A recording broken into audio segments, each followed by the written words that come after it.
Urea cycle का जो first step है उसमें हो रही है फॉर्मेशन ऑफ कार्बोमाइल फॉस्फेट।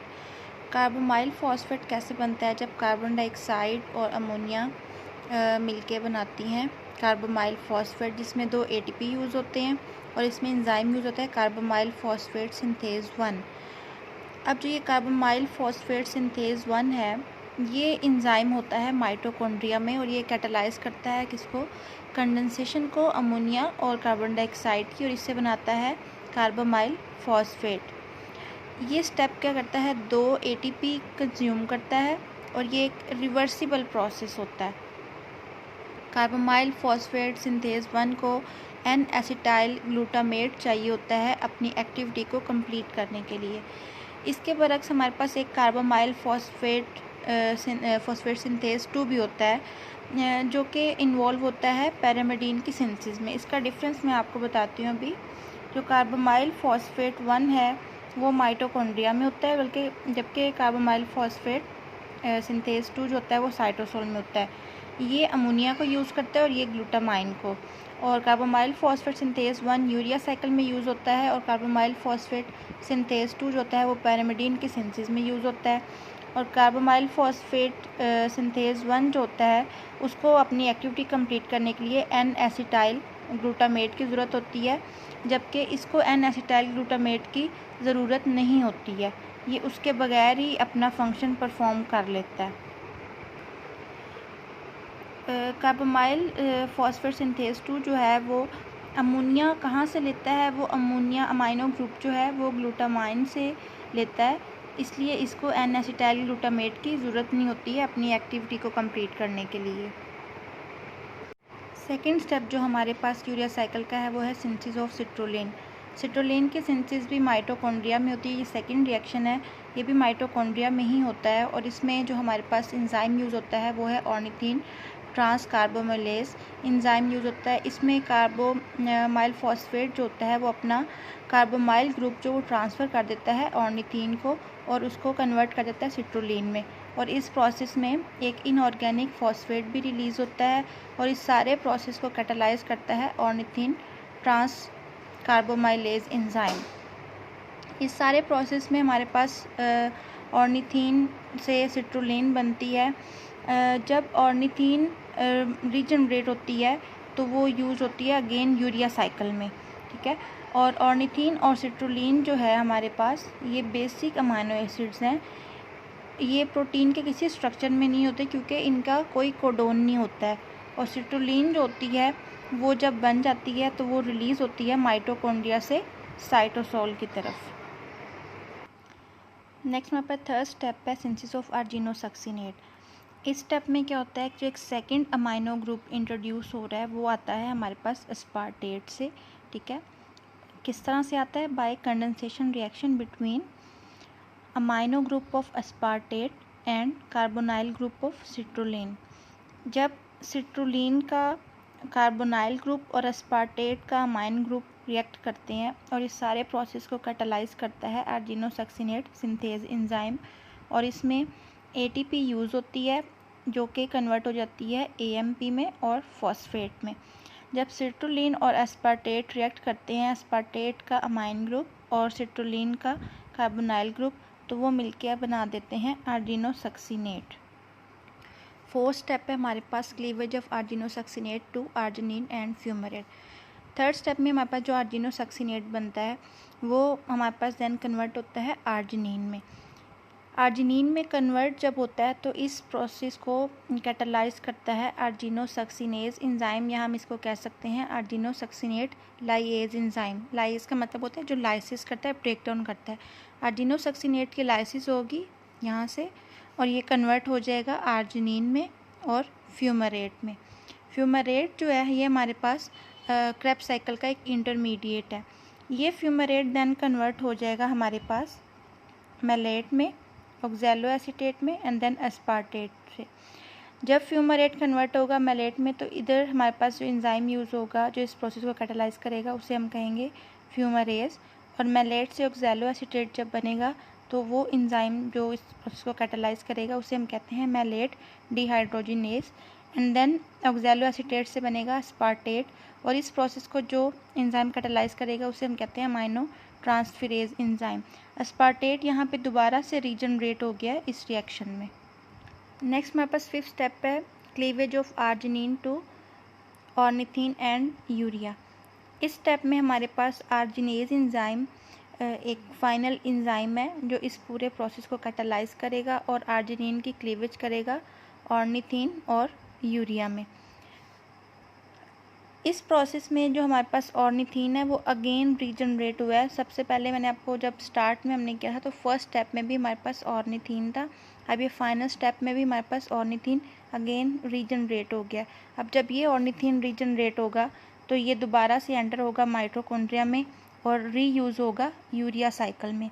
और जो ये आर्जिनेज एंजाइम है मोस्टली लीवर में होता है, जबकि बाकी जितने भी एंजाइम हैं जो इस साइकिल में यूज़ हो रहे हैं वो दूसरे टिश्यूज़ में भी होते हैं। ये एक ओवरऑल यूरिया साइकिल में यही हो रहा था कि जो हमारे पास टॉक्सिक अमोनिया है वो यूरिया की फॉर्म में रिलीज़ हो जाती है और हमारे पास ऑर्निथीन जो बनता है वो अगेन जो होता है वो ट्रांसपोर्ट होता है माइटोकॉन्ड्रिया की तरफ और एक दोबारा से एक यूरिया साइकिल को इनिशिएट करता है। ये एक पूरा साइकिल दिखाया हुआ है यूरिया का। इसमें आप देख सकते हैं जो हमने फर्स्ट स्टेप देखा था उसमें अमोनिया और कार्बन डाइऑक्साइड मिलके बनाए थे कार्बोमाइल फॉस्फेट। कार्बोमाइल फॉस्फेट से ऑर्निथीन ने मिलके बना दिया आगे सिट्रोलिन। सिट्रोलिन आगे कन्वर्ट होगी नेक्स्ट आर्जिनोसक्सिनेट में, जहाँ पे एक एंजाइम इसको कैटालाइज करता है जिसे हम कहते हैं आर्जिनोसक्सिनेट सिंथेज एंजाइम। आर्जिनोसक्सिनेट कन्वर्ट होगी आर्जिनिन में और इसकी कन्वर्जन में या इस प्रोसेस को कैटालाइज करने में जो एंजाइम हेल्प करेगा वो होगा आर्जिनोसक्सिनेट लाइएज। देन आर्जिनिन कन्वर्ट हो जाएगी ऑर्निथीन में और इस प्रोसेस को कैटालाइज करेगा आर्जिनेज एंजाइम। आर्जिनिन ऑर्निथीन में कन्वर्ट होगी और इसमें से यूरिया भी एक्सक्रीट हो जाएगी और ऑर्निथीन नेक्स्ट हमारे पास अगेन रीजनरेट हुई है तो फिर ये जो नेक्स्ट हमारे पास यूरिया का एक साइकिल स्टार्ट होगा ये ऑर्निथीन उस साइकिल में इन्वॉल्व हो जाएगी और उस नए साइकिल को इनिशिएट करेगी। यूरिया साइकिल में जो सीक्वेंस होती है रिएक्शंस की उसमें सबसे पहले जो अभी तक हमने रिएक्शन पढ़ी अगर उसकी ओवरऑल हम समरी देखें तो कार्बोमाइल फॉस्फेट बनता है माइटोकॉन्ड्रिया में यूरिया साइकिल में। इसमें जो एंजाइम यूज़ होता है वो होता है carbamoyl phosphate synthase enzyme. Second हमारे पास बनता है सिट्रोलिन बनता है, वो बनता है कार्बोमाइल फॉस्फेट और ऑर्निथीन के रिएक्शन से जिसमें ऑर्निथीन ट्रांस कार्बोमाइलेज एंजाइम यूज़ होता है। इसके बाद हमारे पास ऑर्निथीन से नेक्स्ट जो बनता है हमारे पास आर्जिनोसक्सिनेट बनता है, उसमें अस्पार्टेट प्रोवाइड करता है नाइट्रोजन और बनाता है आर्जिनोसक्सिनेट और ये बनता है साइटोसोल में। इसके बाद आर्जिनोसक्सिनेट से बनता है आर्जिनिन और फ्यूमरेट की फॉर्मेशन होती है और इसमें एंजाइम यूज़ होता है आर्जिनोसक्सिनेट लाइएज एंजाइम। नेक्स्ट हमारे पास आर्जिनिन कन्वर्ट होता है यूरिया में और ऑर्निथीन में और इस सारे प्रोसेस में होती है हाइड्रोलिसिस का प्रोसेस और इसमें आर्जिनेज एंजाइम यूज़ होता है। अगर हम यूरिया साइकिल का एक रिव्यू लें तो इसमें हम देखेंगे कि यूरिया साइकिल में 6 अमाइनो एसिड इन्वॉल्व होते हैं यूरिया के सिंथेसिस में। एक जो सबसे पहला अमाइनो एसिड है वो है हमारे पास एन एसिटाइल ग्लूटामेट। ये क्या काम करता है, ये एक एंजाइम एक्टिवेटर के तौर पे काम करता है। एन एसिटाइल ग्लूटामेट जो होता है वो कार्बोमाइल फॉस्फेट सिंथेज एंजाइम को एक्टिवेट करता है। जो रिमेनिंग 5 अमाइनो एसिड हमारे पास होते हैं जिसमें है अस्पार्टेट, आर्जिनिन, ऑर्निथीन, सिट्रोलिन एंड आर्जिनोसक्सिनेट, ये सारे जो हमारे पास अमाइनो एसिड होते हैं वो क्या काम करते हैं, वो एज ए कैरियर काम करते हैं। इसमें से 2 अमाइनो एसिड है अस्पार्टेट एंड आर्जिनिन, वो प्रोटीन्स में होते हैं। बाकी जो 3 होते हैं ऑर्निथीन, सिट्रोलिन एंड आर्जिनोसक्सिनेट वो प्रोटीन्स में नहीं होते।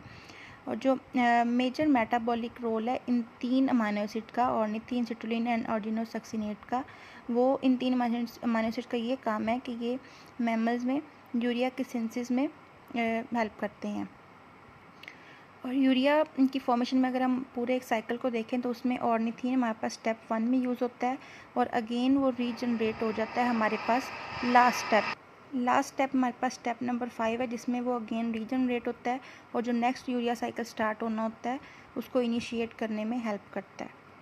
अगर ओवरऑल केमिकल रिएक्शंस हम देखें यूरिया के बायोसिंथेसिस में तो सबसे पहला रिएक्शन हमारे पास है जिसमें अमोनिया, कार्बन डाइऑक्साइड और एटीपी इन्वॉल्व है और मिलकर बना रहे हैं कार्बोमाइल फॉस्फेट और सेकंड में हमारे पास कार्बोमाइल फॉस्फेट और ऑर्निथिन मिलकर सिट्रोलिन बना रहे हैं। दैन सिट्रोलिन और एस्पार्टेट मिलके ऑर्जिनोसक्सिनेट एंड ऑर्जिनोसक्सिनेट मिलके बना रहा है arginine and fumarate and arginine and fumarate बना रहे हैं फर्दर आर्जिनिन बना कन्वर्ट हो रहा है यूरिया एंड ऑर्निथिन में।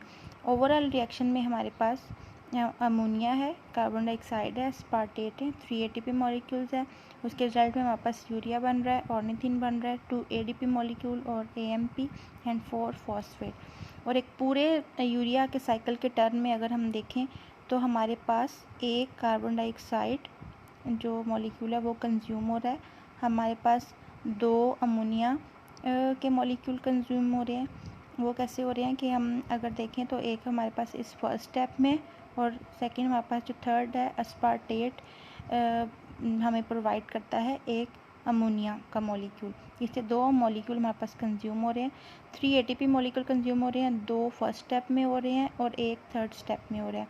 और इसके रिज़ल्ट में हमारे पास एक यूरिया का मॉलिक्यूल बन रहा है और हमारे पास एक ऑर्निथिन का बन रहा है, जो ऑर्निथिन रीजनरेट हुई है और ये जो नेक्स्ट टर्न होगा साइकिल का उसमें यूज़ होगी। अगर हम रेगुलेशन देखें यूरिया साइकिल की तो यूरिया साइकिल में हमारे पास carbamoyl phosphate synthase enzyme 1 use जो होता है वो एक्टिवेट होता है एन एसिटाइल ग्लूटामेट के थ्रू। ठीक है, एन एसिटाइल ग्लूटामेट की सिंथेसिस कैसे होती है? ये ग्लूटामेट और एसिटाइल को एंजाइम के थ्रू बनता है और इसे बनाने में हेल्प करता है N acetyl glutamate synthase enzyme. और इसकी डिग्रेडेशन कैसे होती है? इसकी डिग्रेडेशन होती है N acetyl glutamate hydrolase enzyme के थ्रू, वो इसको डिग्रेड करता है और सिंथेसाइज करता है N acetyl glutamate synthase enzyme. जब कार्बोमाइल फॉस्फेट सिंथेज एंजाइम जो है वो एक्टिवेट होगा एन एसिटाइल ग्लूटामेट के थ्रू, तो उसके लिए ज़रूरी है कि हमारे पास एन एसिटाइल ग्लूटामेट की क्वांटिटी भी पूरी होनी चाहिए, जिसके थ्रू हमारे पास एक और एंजाइम एक्टिवेट हो रहा है। अब इसको कौन एक्टिवेट करेगा? इसको एक्टिवेट करेगा arginine. Arginine amino acid N acetyl glutamate का एक्टिवेटर है। जब वो इसको एक्टिवेट करेगा, जब हाई कंसनट्रेशन होगी आर्जिनिन की, तो ऑटोमेटिकली एन एसिटाइल ग्लूटामेट की भी कंसनट्रेशन हाई होगी। और जब हम प्रोटीन रिच मील की कंजप्शन ज़्यादा कर देंगे तो हमारी बॉडी में एन एसिटाइल ग्लूटामेट की जो क्वांटिटी है वो भी ज़्यादा हो जाएगी, उसका लेवल भी लीवर में ज़्यादा हो जाएगा, जो कि लीड करेगा यूरिया की सिंथेसिस को। Carbamoyl phosphate synthase 1 and glutamate dehydrogenase enzyme जो है ये कोऑर्डिनेट करते हैं और हेल्प करते हैं in the formation of urea. और ये दोनों एंजाइम्स जो होते हैं ये माइटोकॉन्ड्रिया में प्रेजेंट होते हैं। ये इसकी एक यूरिया साइकिल की ओवरऑल रेगुलेशन थी। इसमें जो जो एंजाइम यूज़ हो रहे थे वो किस तरह से रेगुलेट करते हैं यूरिया साइकिल को, कौन सा एंजाइम किस अमाइनो एसिड को एक्टिवेट करता है और फिर फर्दर उससे क्या रिजल्ट्स मिलते हैं, वो सारा हम पढ़ते हैं रेगुलेशन ऑफ यूरिया साइकिल में। Urea cycle and Krebs cycle जो है वो इंटरकनेक्टेड है, इसलिए हम इसको क्रेब बाईसाइकिल भी कहते हैं। वो इंटरकनेक्टेड कैसे हैं वो मैं आपको बताती हूँ। इसे हम इसलिए कहते हैं क्योंकि इसका लिंक होता है एस्पार्टेट आर्जिनोसक्सिनेट शंट के थ्रू। वो कैसे होगा? जब यूरिया साइकिल में हमारे पास सिट्रोलिन से आर्जिनोसक्सिनेट बनता है तो आर्जिनोसक्सिनेट फर्दर आगे डिवाइड होता है आर्जिनिन एंड फ्यूमारेट में। देन फ्यूमारेट कन्वर्ट हो जाता है मैलेट में और मैलेट यूज़ होता है हमारे पास सिट्रिक एसिड साइकिल में। मैलेट हमारे पास एक इंटरमीडिएट है सिट्रिक एसिड साइकिल का। देन ये मैलेट कन्वर्ट होता है ऑक्सैलो एसीटेट में और ऑक्सैलो एसीटेट फर्दर कन्वर्ट होता है एस्पार्टेट में। अब ये एस्पार्टेट हमारे पास तब यूज़ होगा जब सिट्रोलिन और एस्पार्टेट मिलके आर्जिनोसक्सिनेट बनाएंगे, क्योंकि एस्पार्टेट और सिट्रोलिन जब रिएक्ट करते हैं देन आर्जिनोसक्सिनेट बनता है। इसलिए हम इस प्रोसेस को, इस यूरिया साइकिल को हम क्रेब बाईसाइकिल भी कहते हैं, क्योंकि इसका लिंक होता है क्रेब साइकिल से। और लिंक किसके थ्रू होता है? एस्पार्टेट आर्जिनोसक्सिनेट शंट के थ्रू। मतलब जो ये 2 रिएक्शन मैंने आपको बताए हैं इसके थ्रू इसका लिंक होता है, क्योंकि जो यूरिया में फ्यूमारेट बनता है वो फर्दर मैलेट में कन्वर्ट होकर सिट्रिक एसिड साइकिल में आ जाता है। सिट्रिक एसिड साइकिल से जो एस्पार्टेट बनता है वो आगे यूरिया साइकिल में यूज़ होता है। ये इनका लिंक है दोनों साइड। यूरिया साइकिल का जो मेन फंक्शन होता है वो ये होता है कि उसने टॉक्सिक अमोनिया को रिमूव करना होता है यूरिया की फॉर्म में। जब यूरिया साइकिल में जितने एंजाइम्स होते हैं अगर उसमें डिफेक्ट आ जाता है तो उसकी वजह से कुछ डिसऑर्डर्स होते हैं, कुछ डिजीज़ होती हैं, वो मैं अभी आपको बताऊंगी। जो सबसे पहली डिजीज़ है वो होती है कार्बोमाइल फॉस्फेट सिंथेज एंजाइम 1 की वजह से, उसे हम कहते हैं हाइपर अमोनीमिया टाइप 1। इस डिज़ीज़ में क्या होता है कि जो हमारे पास अमोनिया का लेवल है वो ब्लड में हाई हो जाता है, उसकी वजह से मेंटल रिटार्डेशन होती है। सेकंड टाइप हमारे पास है हाइपर अमोनीमिया टाइप 2। ये होती है ऑर्निथिन ट्रांसकार्बोमाइलेज एंजाइम की वजह से। इसमें भी क्या होता है, हाई लेवल होता है अमोनिया का ब्लड में और ग्लूटामाइन का लेवल भी ब्लड में इंक्रीज़ हो जाता है। थर्ड हमारे पास जो डिज़ीज़ है वो है हाइपर ऑर्थिनीमिया।